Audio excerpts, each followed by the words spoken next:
आपका मेरे channel study with संध्या में बहुत बहुत स्वागत है। मित्रों, आज मैं आपके लिए महाकवि कालिदास कृत अभिज्ञान शाकुंतलम के पंचम अंक से संबंधित महत्वपूर्ण प्रश्नोत्तर लेकर आई हूँ और इससे पहले के भी जितने अंक हैं वो मैं आपको करा चुकी हूँ। तो चलिए शुरू करते हैं आज पंचम अंक से। पहला प्रश्न है, अभिज्ञान शाकुंतलम के पंचम अंक का क्या नाम है? तो इसका नाम है प्रत्याख्यान। प्रश्न नंबर 2, इस अंक में कितने श्लोक हैं? तो इस अंक में 31 यानी 31 श्लोक हैं। पंचम अंक का प्रारंभ किससे होता है? तो इसका प्रारंभ होता है राजा दुष्यंत और विदूषक के वार्तालाप से। तभी क्या होता है, नेपथ्य में गीत गाने की आवाज़ आ रही होती है। तो गीत कौन गा रहा है? तो गीत गा रही है हंसपदिका। हंसपदिका कौन है? राजा दुष्यंत की पहली पत्नी।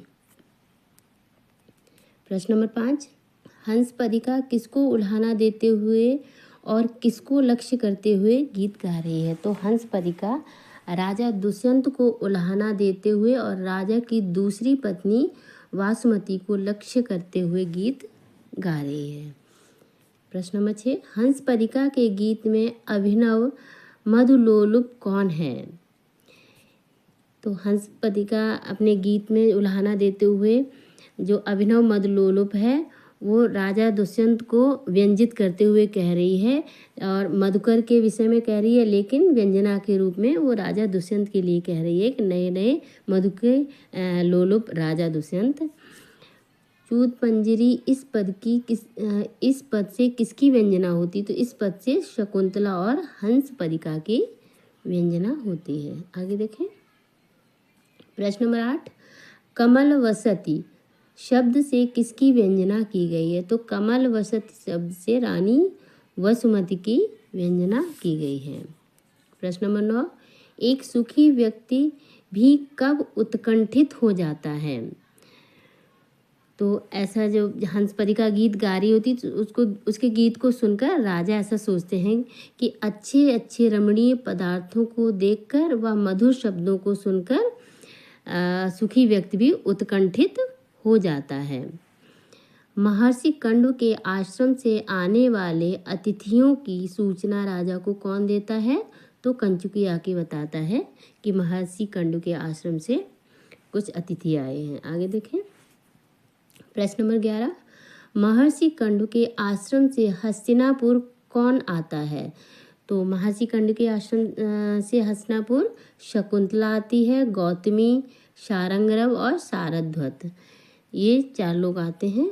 प्रश्न नंबर 12, राजा के महल में प्रवेश करते ही शकुंतला की कौन सी आँख फड़कने लगती है? तो शकुंतला की दाईं आँख फड़कने लगती है। दाईं आँख यानी उसे कुछ अपशकुन की आशंका हो जाती है। महर्षि कंडु का संदेश राजा दुष्यंत को कौन सुनाता है? तो महर्षि कंडु का जो संदेश होता है वो शारंगरव सुनाता है। आगे देखें। प्रश्न नंबर 14, राजा दुष्यंत रानी हंसपदिका के पास संदेश लेकर किसको भेजते हैं? तो विदूषक मांडव्य को भेजते हैं, या माधव्य ही बोलते हैं इसको। बोलते हैं कि मैं तुम्हारा उल्हाना समझ गया हूँ, उसको बता दो। आगे देखें। छठा अंश लेकर अपनी वृत्ति चलाने वाला किसे बताया गया है? तो छठा अंश लेकर अपनी वृत्ति यानी अपना जीवन यापन चलाने वाला किसको बताया गया है? राजा को बताया गया है श्लोक में। दिन रात कौन चलता है? तो दिन रात वायु चलती है। समस्त भूमि के भार को धारण करने वाला कौन है? तो जो समस्त भूमि के भार को धारण करता है वो शेषनाग है। उत्सुकता मात्र क्या होती है? तो प्रतिष्ठा एक उत्सुकता मात्र ही होती है। राजा कैसा होता है?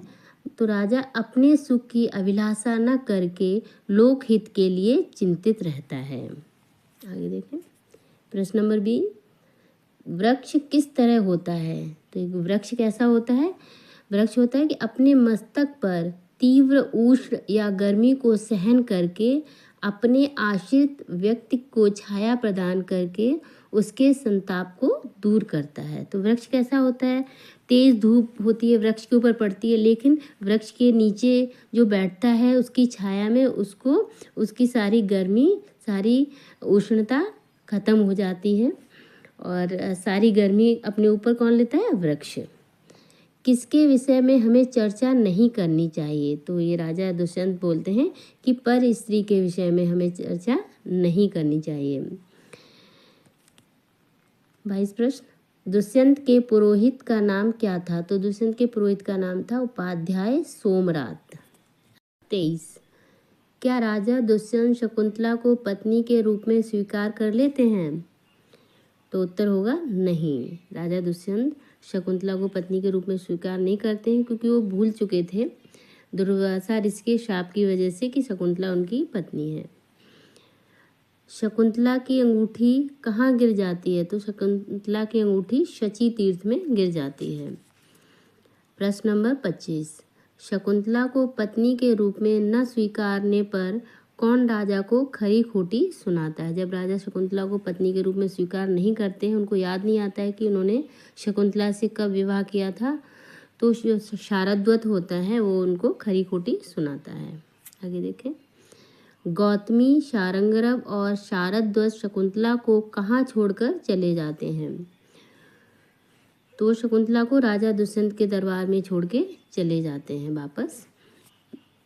संतानोत्पत्तक शकुंतला को अपने घर में कौन रखने को तैयार हो जाता है? जब शकुंतला वहाँ अकेली रह जाती है, गौतमी, शारंगरव और शारद्वत चले जाते हैं, तो जो राजपुरोहित होते हैं तो वो शकुंतला को अपने घर में रखने को तैयार हो जाते हैं तब तक जब तक कि उसकी जो संतानोत्पत्ति हो जाए। तो उसके पश्चात यदि संतान के रूप में पुत्र होता है और वो चक्रवर्ती होता है, उसके लक्षण होते हैं, तो वो राजा दुष्यंत का पुत्र होगा, ऐसा राजपुरोहित कहते हैं।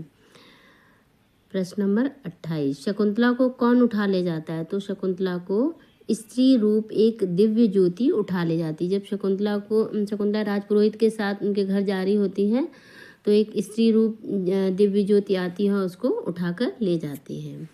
प्रश्न नंबर 29, स्त्री रूप दिव्य ज्योति शकुंतला को कहाँ ले जाती है? तो वो जो स्त्री रूप दिव्य ज्योति होती है वो अप्सरा तीर्थ की ओर ले जाती है, जहाँ उसकी माता मेनका रहती है।